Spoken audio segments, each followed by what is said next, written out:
La distribuidora Kim Steam estrenará este 12 de agosto en el Film at Lincoln Center de Nueva York la aclamada película El Gran Movimiento del boliviano Quiro Russo.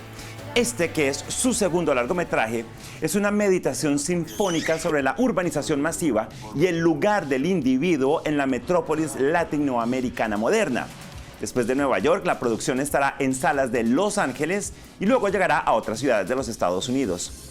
El Gran Movimiento se llevó el premio especial del jurado en la sección Horizontes del Festival de Cine de Venecia y ha sido selección oficial de otras muestras importantes aquí en la Gran Manzana, San Sebastián, Hamburgo, Valdivia y Viena. El personaje principal es Elder, un hombre joven que llega a la capital después de un viaje de 7 días a pie para protestar junto a otros mineros y exigir que les regresen sus trabajos. Una vez en la ciudad, él y sus amigos consiguen trabajo con ayuda de Mamá Pancha, pero pronto la salud de Elder empieza a decaer misteriosamente. Entonces, Mamá Pancha lo manda a donde Max, un curandero que intenta salvarlo. El realizador y yo hablamos de manera virtual. Vean esto.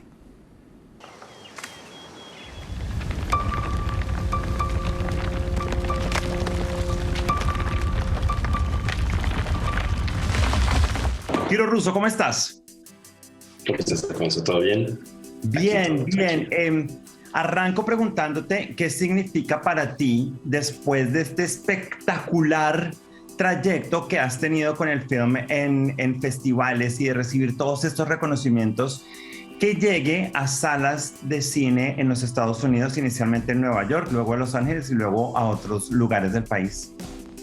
Bueno, para mí, Alfonso, es algo espectacular, ¿no? Y totalmente, por un lado, inesperado, porque la verdad es que el cine que yo vengo haciendo y sobre todo esta película tiene una impronta muy radical en algún punto, y por otro lado también me da muchísima alegría, ¿no? Porque finalmente yo estoy seguro que estoy haciendo cine desde la resistencia, desde su pensamiento político, digamos, muy diferente, y para mí es muy importante que se pueda ver en todo el mundo la película, y más aún en Estados Unidos. Eso me parece increíble.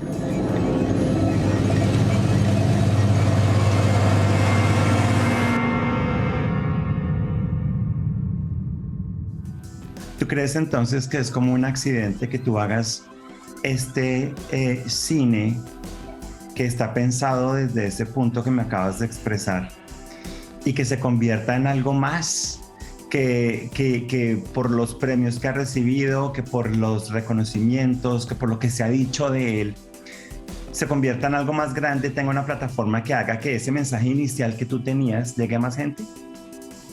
No pienso que sea un accidente, pero pienso que la hegemonía que existe ahora del mainstream de Hollywood es mucho más grande que nunca en la historia del cine, ¿no? Y eso es algo que está avanzando progresivamente, lastimosamente, haciendo que no haya posibilidades no solo de contar diferentes historias que no sean las clásicas, sino también de contarlas de otra manera, ¿no? Hacer un cine que pueda ser justamente pensando en otro tipo de lenguajes, en otro tipo de posturas políticas, ideológicas y estéticas, ¿no? Entonces me parece muy importante que un cine como el mío se expanda en el mundo, ¿no? Me parece que el lenguaje del cine es tal cual la palabra lo dice, un lenguaje. Dentro de lo que es un lenguaje tiene que haber diversidad de documentos, de textos, de formas y también de densidades en esos textos, ¿no es cierto? Entonces me parece que es importante que los y las espectadoras puedan tener acceso a este tipo de cine, que para mí una película como El Gran Movimiento es una experiencia totalmente cinematográfica y totalmente física también, ¿no? Entonces me parece buenísimo que pueda verse allá. Para mí es algo, una alegría muy grande, ¿verdad?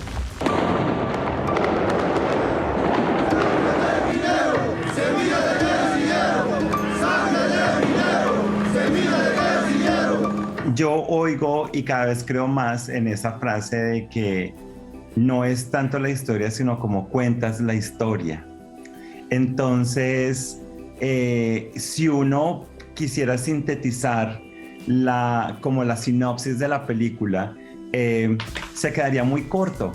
La película hay que verla, hay que experimentarla, hay que sentirla, y yo siento que tú haces como un homenaje muy bonito a toda la historia del cine. Yo no sé, y puedo estar completamente equivocado, pero identifiqué cosas como que me llevaron a Metrópolis de los años 20, vi cosas que me llevaron a los 80s, a Koyaanisqatsi, vi cosas visuales que me hicieron entender que esta película era para sentirla más que para decantarla. ¿Tú qué piensas de eso?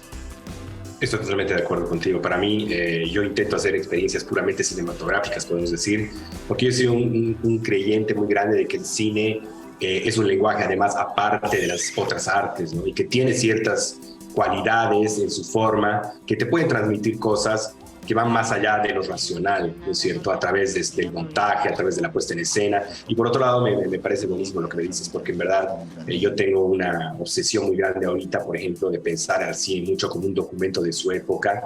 Obviamente cada documento, cada video, cada film es de entrada un documento de su época, pero yo estoy tratando de hacerlo de una manera más consciente y además de tener siempre un diálogo con diversas cuestiones del cine, digamos, tradiciones del cine y también del arte, tanto dentro del país como en el mundo, ¿no es cierto? Entonces, como tú mismo lo dices, por ejemplo, esta película es una sinfonía de la ciudad y obviamente es un diálogo directo justamente con el cine de vanguardia de los años 20, con las sinfonías de la ciudad y obviamente con el cine mudo de esa época. Por eso me parece muy bueno que digas que hay una reminiscencia de Metrópolis, porque eso es algo intencional, y también de muchas otras cosas, como por ejemplo el montaje soviético, me interesa muchísimo, me interesa también un lenguaje y un diálogo muy grande con el cine latinoamericano militante de los años 60, 70, todo eso está presente, y es una película que además tiene muchas capas, entonces uno la puede ver varias veces y empezar a ver que hay diferentes tipos de niveles de lectura dentro de la película, ¿no? Eso para mí es algo que me ha interesado muchísimo trabajar.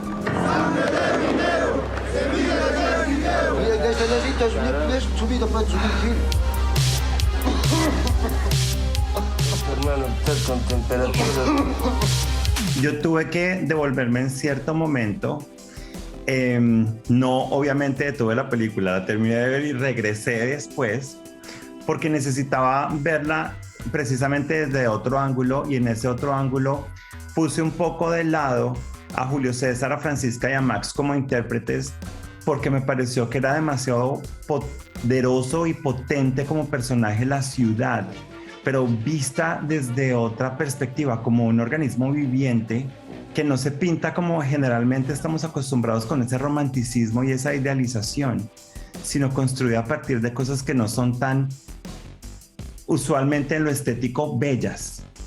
¿Cómo fue hacer eso? Bueno, a mí me ha interesado hacer eso desde un principio, justamente por el diálogo que mencionaba con tradiciones. Por un lado, en mi país, en el arte de Bolivia, hay realmente una tradición muy grande de representar la ciudad de La Paz, mi ciudad. Mi ciudad, La Paz, es una ciudad muy particular. Es la ciudad más alta del mundo, una de las ciudades más altas del mundo, está a 3.600 metros sobre el nivel del mar. Y por otro lado, tiene una topografía muy, muy particular, ¿no? Entonces, por un lado, a mí me interesaba seguir esa tradición, pero por otro me interesaba hablar y hacer una reinterpretación justamente de estas sinfonías de la ciudad a través de la forma, pero dándole, digamos, la vuelta a esa idea, ¿no? Porque las sinfonías de la ciudad en los años 20 eran más que nada una elegía a la modernidad, ¿no? A mí me interesaba hablar del mismo sistema en el siglo XXI, desde La Paz, Bolivia, y dándole, digamos, otra perspectiva un poco también decadente, un poco también, digamos, quitando el folclorismo, porque hay una cuestión que a mí también me interesa mucho de esta película y que es difícil de lograr, que es que esta idea del cine como postales, por ejemplo, ¿no? A mí me parece que también hay un poco otra búsqueda en el sentido de que yo no he querido mostrar lo pintoresco de mi ciudad de una manera además extrema. Por ejemplo, mi ciudad tiene un nevado, una montaña increíble que es como, digamos, que el atractivo más grande de la ciudad, y yo definitivamente he decidido no filmar eso, por ejemplo, ¿no? Cosa que es totalmente rupturista para todas las representaciones que se han hecho de la ciudad de La Paz. Y por otro lado me ha interesado justamente, como tú decías, mostrar otro tipo de espacios, de lugares donde realmente circulan las personas con las que yo trabajo, personas más invisibles. Y sobre todo esta película, hay que decirlo, y es lo que me ha interesado, es un retrato del sistema capitalista en el siglo XXI, en una época posmoderna, donde están todos los elementos al final de un pensamiento marxista de alguna forma, que está, digamos, el intercambio de trabajo, la puesta de trabajo, la alienación, el mercado, todo está presente ahí, para demostrar al final que de alguna forma hay personas que están sosteniendo el sistema en sus espaldas, sacrificando sus vidas. Y eso es algo obviamente que no solo sucede en Bolivia, sucede en el mundo entero, en todas las ciudades del mundo, ¿no? Entonces de alguna manera eso también hace que la película sea universal.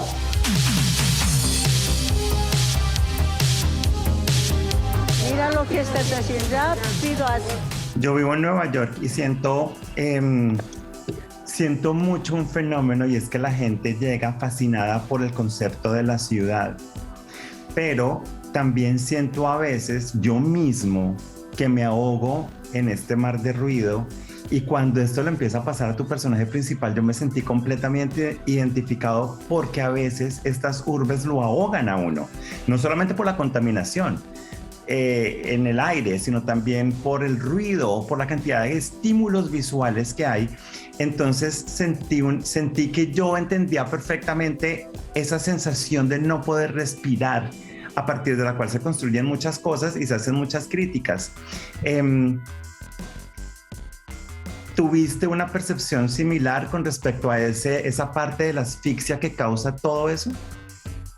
Totalmente. Yo creo que otro, digamos, de los arquetipos dentro del arte boliviano es la relación campo-ciudad, ¿no? O sea, Bolivia es el país latinoamericano con mayor población indígena, digamos, que tenemos 36 naciones indígenas, aparte tenemos mucha gente mestiza, inmigrantes, y también hay mucho esta historia del campesino, el indígena que migra a la ciudad y la impresión que esto le causa, ¿no? Entonces, por un lado, había mucho de eso, pero también se trabaja este elemento de la enfermedad para mí desde un lugar bastante ambiguo en la película. Yo he querido hacer una película con una estructura bastante abierta, en verdad, y eso que incluso en el guión era más concreto lo que estaba pasando. Ya después en el montaje he decidido hacerlo aún más, digamos, abierto, porque me interesa mucho a mí que el espectador pueda sacar sus propias conclusiones de lo que está viendo, básicamente. A mí me interesa que uno pueda ver y vaya pensando en lo que ve. Me parece muy importante a mí esa experiencia actualmente en el audiovisual y en el cine, porque justamente al estar viviendo nosotros la saturación máxima de videos, imágenes de movimiento en la historia del mundo, tiene que haber otro tipo de textos que te permitan poder racionalmente pensar en lo que estás viendo, ¿no? No solo absorberlo sin pensar. Mucho está pasando eso ahora.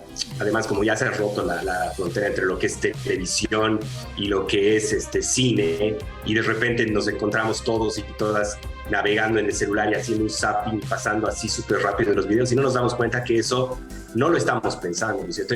Para mí, por eso también me interesa mucho el tiempo, la contemplación. Ese es un tiempo en el que tú realmente puedes pensar, incluso a veces te metes en la película, te sales de la película, piensas en otras cosas, te evoca otras cosas de tu propia vida, y eso para mí es importante en una película como esta, ¿no? A la cuya también, puta, jodido, mucho polvo también, puta.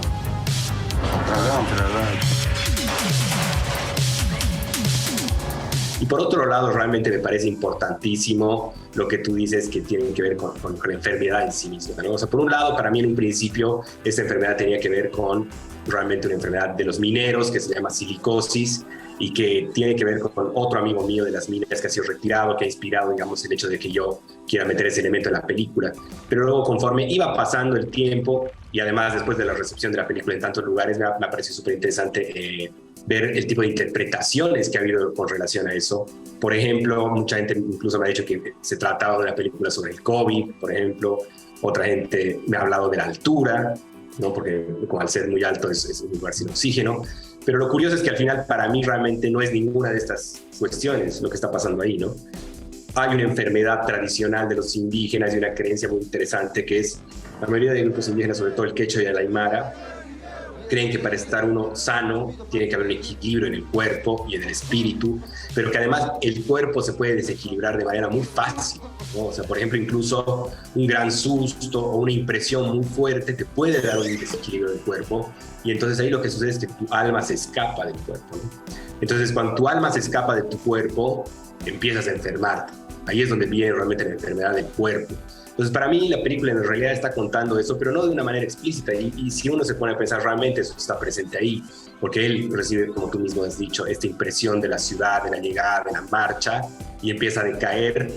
Y entonces Max, que es como un tipo de chamán ermitaño, que es el otro personaje principal de la película, es que lo está buscando, lo está llamando todo el tiempo a él para encontrar su alma.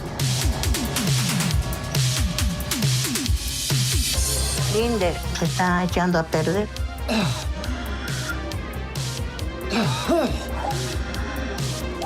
Y que en la vida real Max es tu amigo, ¿no? Sí, bueno, en realidad yo tengo una manera muy particular de trabajar en cine.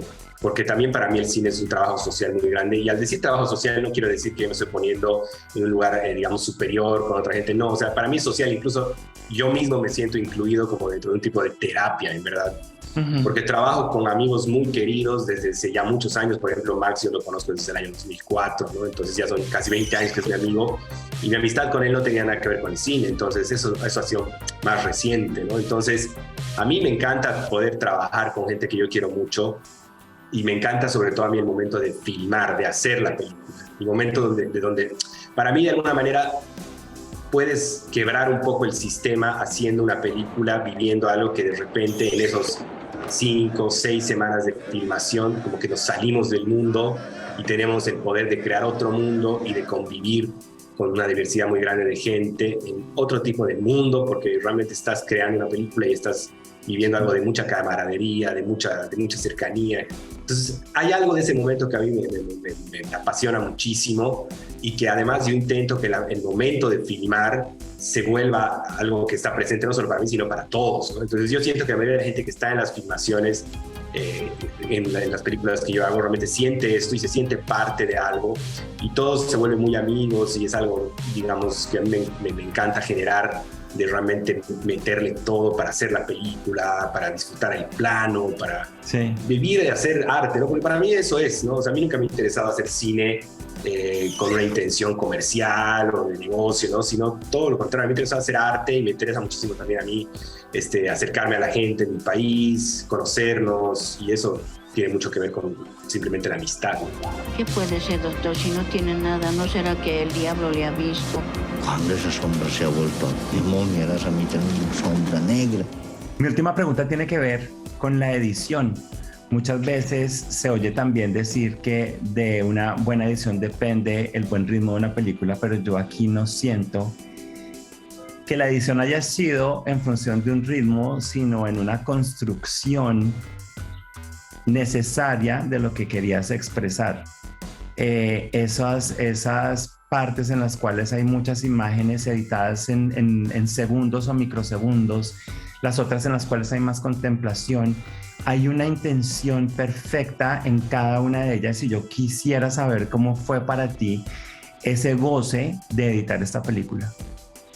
Bueno, te cuento que la edición ha sido para empezar, yo creo que la película tiene una edición increíble, porque lo que me ha sucedido a mí es que yo he ido a montar la película a Buenos Aires, supuestamente iba a estar ahí 6 semanas, 2 meses montando la película, y justo empezó la pandemia, ¿no? Entonces me quedé al final atrapado ahí como 6 meses en una casa así. Entonces como que fue realmente que lo único que podía hacer era montar la película, ¿no? Entonces realmente en un momento ya era como una cosa casi loca, porque parecía que estaba, y yo decidía cambiar una cosa más, cortar un poco más, hacer un poco más.